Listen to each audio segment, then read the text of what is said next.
The top business stories live from Sky News' headquarters. Asda sparks a price-cutting war, knocking billions off the share price of some of the UK's biggest supermarkets. The business secretary is in Washington for the first in-person UK trade talks with Donald Trump's administration. Plus, the huge rise in bubble tea outlets in the UK. But is it itself just a bubble?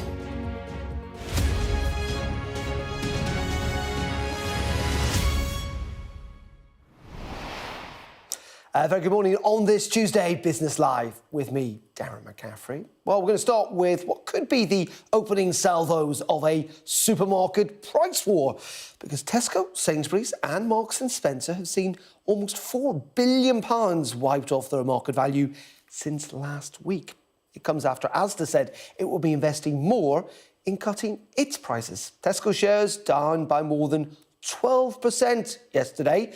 Let's speak to Russ Mould, Investment Director at AJ Bell. Very good morning to you, Russ. Just talk us through, first of all, what Asda have announced. Essentially, their business has been in a bit of trouble and they want to cut prices to get customers back in. Is that right? Yeah, I mean, Asda's been labouring under the debt that it inherited as part of the Issa brothers takeover 4 or 5 years ago. One of the brothers has now stepped back. Private equity is now in charge, and they brought in Alan Layton, who used to run the business in the 1990s, to turn it around. So, as part of his big plan to get Asda back on the trail, he is shaking up the leadership. He's investing in the stores, and yes, they will be investing in price to try and claw back some of the market share that they've lost.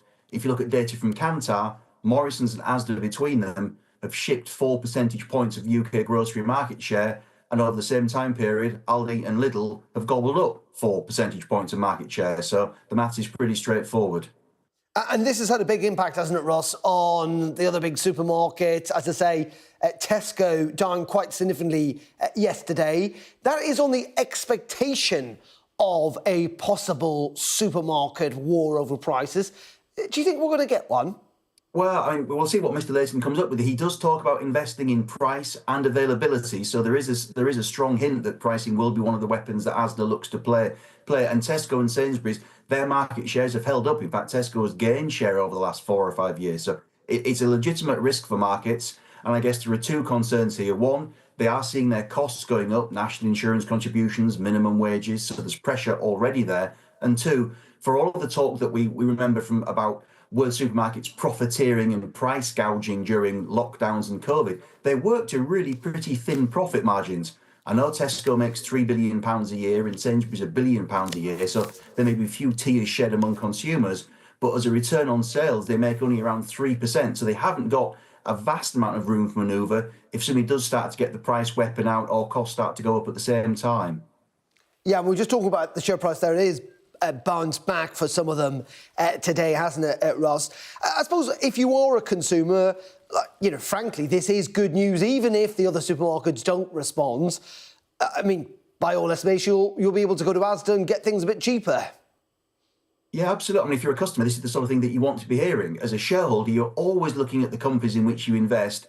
Competition, customer disaffection or affection, and regulation are the three things that will constantly put a company's business model under pressure.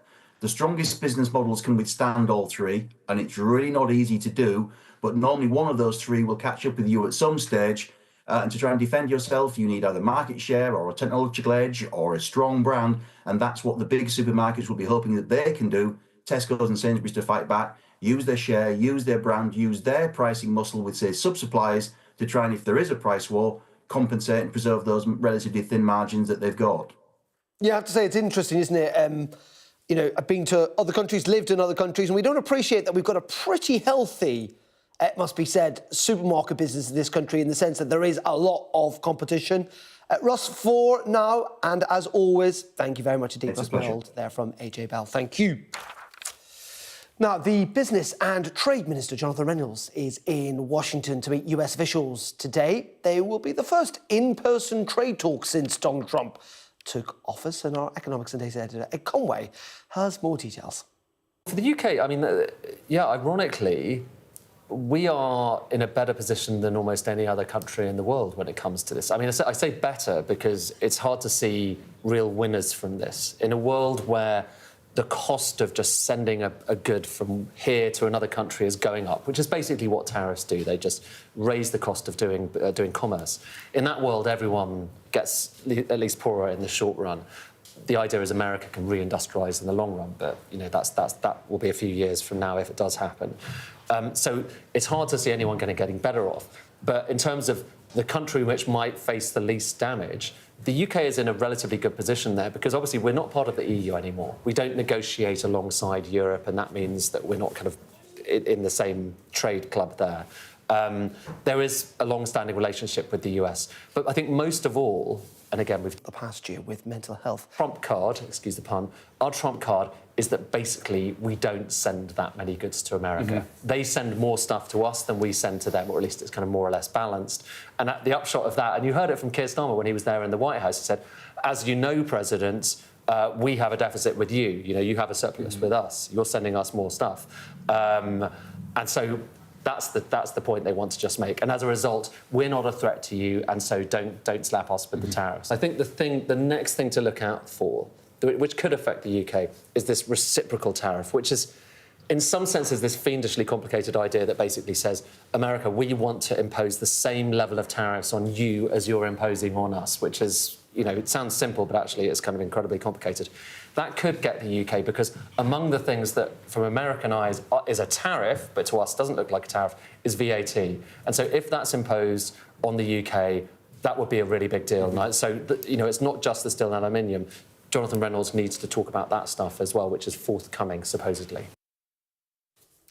Now, another big issue today is welfare, clearly, with the Work and Pension Secretary Liz Kendall due to announce changes to benefits later in Parliament. The number of people in England and Wales claiming either sickness or disability benefits has soared from 2.8 million in 2019 to around 4 million today, with the bill expected to rise to some £67 billion by the end of the decade. Well, one place where many people will be affected by any changes to the welfare system is Sutton in Ashfield in Nottinghamshire, where almost 1 in 3 people are currently economically inactive. And it's from there that our social affairs correspondent, Becky Johnson, reports.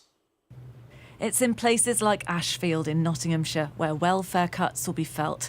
In an area with a proud mining heritage, now almost a third of working-aged people are economically inactive. Many, like these, are young. Do you apply for jobs? Yeah. I don't get anything back from places that I've tried.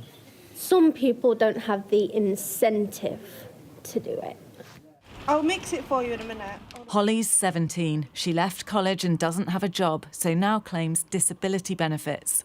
I still live with my parents, but I'm also on PIP. I have a medical condition that means I'm off sick a lot. I also have autism and ADHD. PIP, Personal Independence Payment, is one of the benefits where the rules on who's eligible are expected to be tightened. It shouldn't happen because I practically live off of it, because I struggle to get buses and like trains and stuff, so I get Ubers a lot, which can be quite pricey. With PIP, you can work, can't you? Yeah, you can work with PIP. It's just the fact that I don't know if I could work full-time with it, and because I'm off sick a lot, I just don't know if I could be able to hold a job. There is another option. I'm working on getting like a fit note at the moment. That's a note from her doctor that would sign her off long-term sick. She'd get more in benefits, but risk losing it even if she got a part-time job. There are so many people I know that want to work, but just can't, and because of the fit note thing. People off sick can get around double the amount these job seekers receive. It's that perverse incentive that's being blamed for a surge in health-related benefit claims. Here are charities helping young people gain skills, but many end up opting out of work. Mental health is the largest barrier with our young people, and COVID was an impact as well. And they're just not really able to get out of their rooms. They haven't got that social confidence. You've sometimes got third-generation unemployment, and that role model is not always there. The government will argue that reforming the welfare system will make work pay and remove some of the disincentives to work. But targeting sickness and disability benefits will be controversial, with many arguing it will push some of society's most vulnerable deeper into poverty. Yeah, not too bad. Care assistant Alison was signed off sick 15 years ago due to multiple conditions. She's been living off disability benefits ever since and says she struggles to get by as it is. We did use the food bank the other day. That's the first time I've ever done that. And I felt right, degraded. And do you think if your benefits were cut? I'd be going there every week. I'd have to, or else I wouldn't be able to survive. It's why selling the changes to the public may prove difficult, while many Labour MPs feel strongly that the wrong people are being targeted. Becky Johnson, Sky News, Sutton in Ashfield. Well, let's speak to Anna Gross, who is political correspondent at the Financial Times. And a very good afternoon, or rather, good morning to you. We're expecting this announcement, I think, in Parliament in the next couple of hours, aren't we? What's your expectation of what you think we're going to hear from Liz Kendall today? So essentially, I think, she's going to lay this in Parliament around 12:30 today. I think what we're going to hear, it's pretty well telegraphed by this point, is that there's the big... the bulk of the cuts, which are going to be roughly around 5 billion from the welfare bill by the end of this decade, the bulk of those cuts are going to be to disability benefit, that's personal independence payments, and they're going to cut that by essentially tinkering with changing the eligibility so that people who the government deems to have kind of milder conditions are no longer eligible for the extra support. There will also be changes to incapacity benefit. So the idea is that the highest, you were talking earlier in the programme about kind of the perverse incentives. One of the problems is that the lowest level of out-of-work support, which is universal credit, has fallen in real terms, while the highest level has risen. And so the idea is to kind of rebalance that, to cut the highest level of support for those who are out of work, who have incapacity benefit, and increase the lowest level of out-of-work support, that's universal credit. And it's interesting, I was listening to a government minister on the radio this morning defending this. There was an economic case, isn't there, that this is simply just getting unsustainably expensive in terms of the amount of money, 60 or billion pounds a year is the expectation. But there's also a political argument being made here, isn't there, interesting, from the Labour Party, which is, they argue we're the party of work and we want to see people get back into work because it's good for the economy, but it's good for them. It's interesting that this has also been framed as a political choice as well as simply an economic one. Yeah, absolutely. I mean, as you rightly point out, health-related benefits have risen very sharply since 2019. But actually, if you look at the overall welfare spending, so that's spending on benefits, anything outside of pensions, it stayed relatively stable at 5% of GDP for about 20 years. So there is a political imperative here that the government has lost a lot of its fiscal headroom, about 10 billion that it thought it had last year, and it now wants to make that up by making sharp cuts. It also knows, we had some recent polling from YouGov, that the majority of the public does believe that welfare spending should come down. So they feel like the majority of the public is on their side, even though there is likely to be a backlash from some groups, even though there is going to be a backlash from a lot of backbench MPs. But they want to make savings, and they think this is the way to do it. OK, Anna, fascinating stuff, and we will wait that statement from Liz Kendall, as you say, around 12:30 in Parliament. Thank you very much indeed for joining us. Thank you.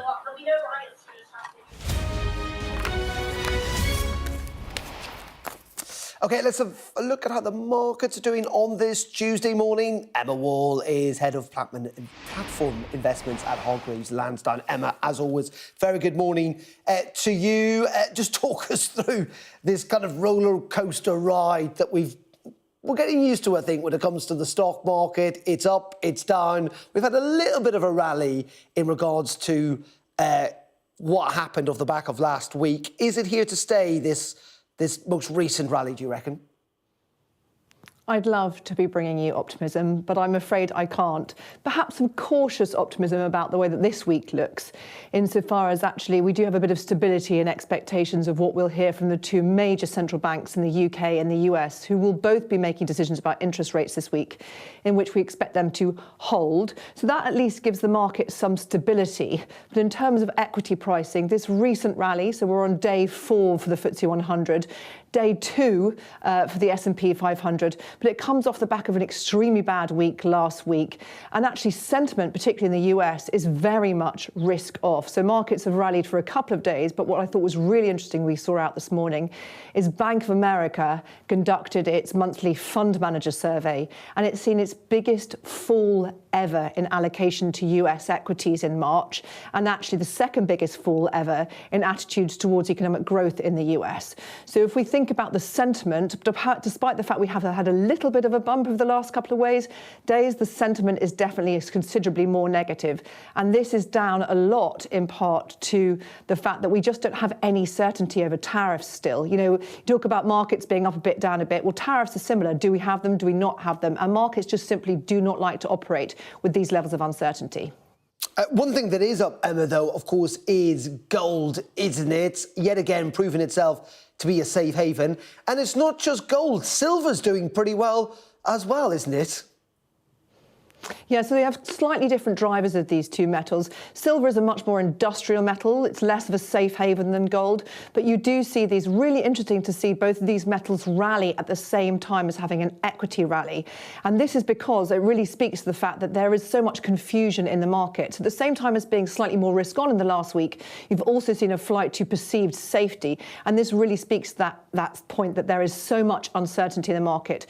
In terms of a broader long-term outlook, I have to say we're pretty dour on markets for the remainder of the next at least 6 months as we start to see this, you know, rather dichotomous flow of information coming from the White House. And so what we would say is actually diversification is your friend in this type of market, particularly for retail investors. So make sure that you're not just exposed to those magnificent 7 stocks which have done so poorly since the beginning of the year, and actually have a spread of investments across geographies and asset classes, and hold on to your seats because it is going to continue to be a bumpy ride.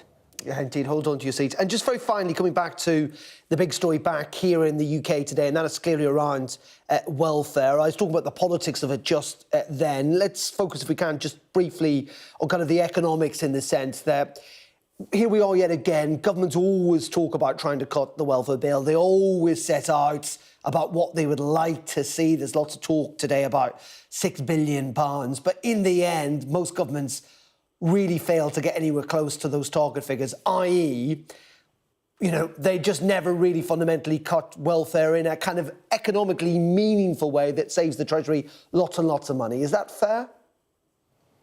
Yeah, I think the way that we're looking at it is much broader than this, and we'll have a really key date coming up on March the 26th when we have the spring statement from the Chancellor, where she'll really set out her stall in terms of where the money is going to be coming in and where the money is going to be coming out. We've actually seen among our clients optimism towards the UK economy. It has jumped in the last month, but it's coming from quite a low base, so all eyes on that meeting.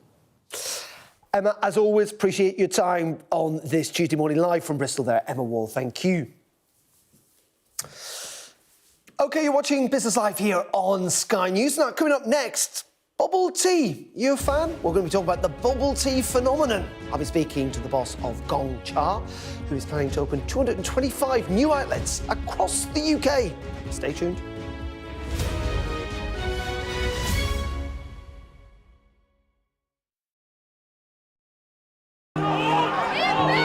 Mayhem in the Middle East, rippling in America's West. Get back! Get back! The resolve of these protesters is now being seriously tested. I saw police being forced or pushing young men and women to the ground as they made almost 100 arrests. None of this is a peaceful protest. I'm Martha Kellner and I'm Sky's US correspondent based here in Los Angeles. How are you feeling? I am angry.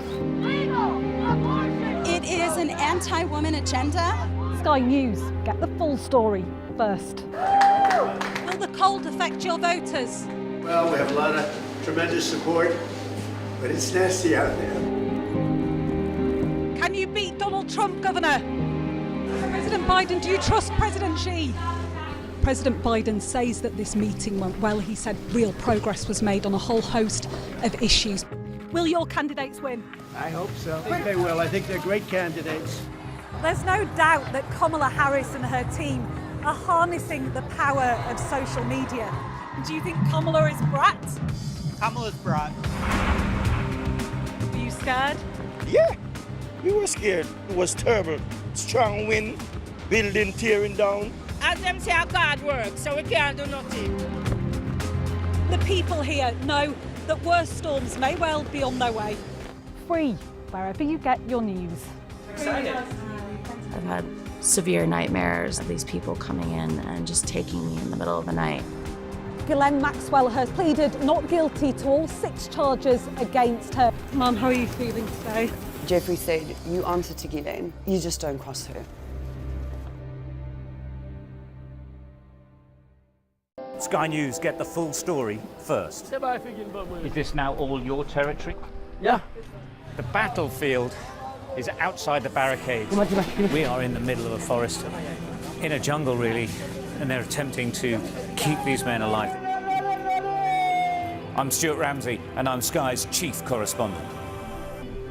It's really dangerous. Many people have died riding it.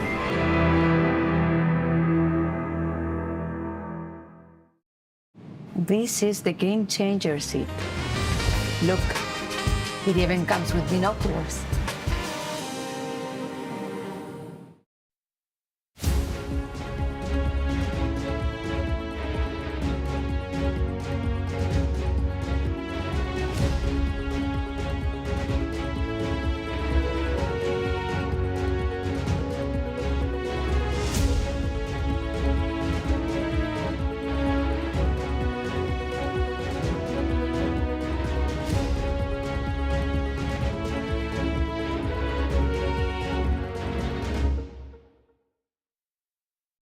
Flying units, fly better. Thank you. Very welcome back to Sky News. Just going to update you on some breaking news coming to us in the last couple of minutes, and that is that the Israeli far-right lawmaker Ben Gvir's party says that it is returning to Benjamin Netanyahu's government. Of course, Ben Gvir had quit after that ceasefire had been agreed in the Gaza Strip in January, but is going to return to Benjamin Netanyahu's ruling coalition. It follows, of course, those renewed airstrikes that we saw across the Gaza Strip overnight, in which we believe it's been reported at least 404 Palestinians have been killed. But that's the latest political news emerging from Israel, that Ben Gvir's party is rejoining Benjamin Netanyahu's government, which will clearly, of course, strengthen, if you like, his government and his positioning in Israel. Now, let's return to business news, because you may remember a few weeks ago we were discussing the huge growth in fried chicken restaurants on the UK high street. Well, there is another phenomenon that you may have noticed, and that is the surging number of bubble tea outlets, with more to come. Well, today, Gongcha, which is founded in Taiwan but has its headquarters in London, has announced plans to open at least 225 more sites in the UK, creating 2,000 jobs. Well, let's speak to its chief executive, Paul Reynesh, who is live for us this morning. Good morning to you, Paul. First of all, we must do this because there'll be lots of people who may well have heard of bubble tea but never tried it. Tell us what it is. Good. Hey, Darren, thanks for having us on. Look, Gongcha is an amazing brand and a great experience for customers. It starts with great tea, and then you can add all sorts of inclusions to make it fun. No, but as in, tell us what bubble tea actually is. How is it different from your builder's cup of tea? Yeah, well, we have that too. So we've got some great black tea that any builder would love. But a lot of our customers love to actually add a tremendous amount of inclusion, starting with the bubble, which is an organic, natural product from a cassava root that we love to call pearls, actually. And they come in different flavors and sizes, and it's a really creative way to build your drink.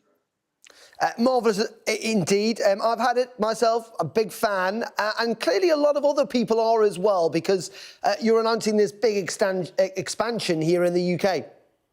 Yeah, thanks. Well, thanks for your business. Have you tried Gongcha? Yeah, we're really excited about the deal. We've got some fantastic partners who are proven in the market. We're going to accelerate development in this country. We have been here for a number of years, and now it's about supercharging that development, and we've got the right partners to do it. Yeah, and this is not just happening here at home, but right across the world, isn't it? What's driving this? I know a lot of people say that Generation Z or Generation Z are big fans. Is it in part because they tend to drink alcohol a little less? What's leading to the bubble tea phenomenon? Yeah, there are a number of factors, and you're absolutely right. Alcohol consumption is declining amongst this core cohort. We're also seeing less frequency around coffee. And so tea has become a really natural alternative to that. And we're seeing far more frequency from existing customers coming back more often. I think what happened in the East was very much an indulgence. As we move west, the Gongcha story continues by people enjoying us every day. And just talking about the UK, clearly you are investing. You're a big business. You're investing here, thousands of more jobs. Are you content then with the overall macroeconomic climate? I mean, there's been a lot of criticism, for example, of tax changes are going to come in a couple of weeks, making it more costly to employ people. But you still think the UK is ripe for economic expansion? Absolutely. Look, in every market, particularly when you run a global business, there's always something going on. Whether it's a tariff issue or a national insurance issue here, it is a challenge, and we have to find a way to navigate that. Our solution is technology. We've developed new tools that will actually minimize the overall labor impact in the model. Still have great people, pay them well, have fun at the store. But through our technology, we actually have an advanced model that's super competitive. So franchisees will make money, and therefore they'll grow. OK, Paul, well, good luck with it all, and let's hope it is not just a bubble in itself and it proves sustainable. Thank you very much indeed for joining us. Thank you. OK, that is it from me for the moment on Business Live. Of course, we're back at 4:30 this afternoon. Up next, it is Kamali again with Sky News Today, including Liz Kendall, the Work and Pension Secretary, making that major announcement on welfare. We're expecting that in Parliament at around 12:30. Do stay tuned for that. I will see you, though, at 4:30 this afternoon. Until then, a very goodbye.